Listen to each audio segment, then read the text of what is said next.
Welcome to the part of the course where I help you to understand the fundamentals of Autotask dashboards. What you can see here is our dashboard, what we created for our Autotask course, offer ton for our clients and what's helpful for mainly your engineers. There are a few elements within this dashboard where we go through to show you how you can build a dashboard within Autotask. We will not go into all details. You can try to recreate this dashboard on your own, of course, but we will learn you the fundamentals so you have all the tools to create your own dashboard.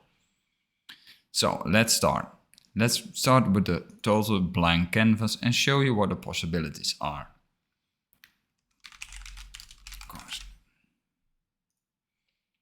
The first type of dashboard that we want to show you how it works is to create a dashboard from scratch. If you understand this, there are a lot of options what you can use. Here, let's create a dashboard and we want to see all the new dashboard. There are a few options here. The chart and the grid are the most used. If you want to have some nice meters, you can use the cards as well. Of course, you can start with a widget from the widget library and use that as your base and change that up. We will go in that with the next option. First of all, we want to see the tickets, the new ticket, and then show you the grid. If you have a grid ticket, let's call that new tickets. You have your primary column and your additional columns. In your primary column, you can add multiple options and it will show you how it looks like. Let's show ticket, company, and ticket status. For example, you can choose any option you like which is available. And here let's have the primary resource, the first response, due, and first response map. You can choose any option you want here, just play around with this. What's important is the primary column goes on the first column and then the addition column gives you extra information. We will show you how that looks like. So we want to see the status, it's new, eager to new. As you can see, I look through the options quite quick. You can just search by letters or you can just scroll down the list. So status is eager to new and the first response, we will show you due and we create a dynamic range. So with this option of a dynamic range, you can, it says by itself, you can create what you want. So first now we have a due within, let's say this year or 1800, it should be completed, right? And let's have it till the end of today. You can also do today plus 1 day, for example. So you can play around with these options. There are quite a lot of options. Okay. And status is equal to new. And the first response date is empty. So if the first response is filled and it's equal to new, you probably want to have this filled. If you say no, I want to have the status change to another status when it's picked up, then we leave this option out.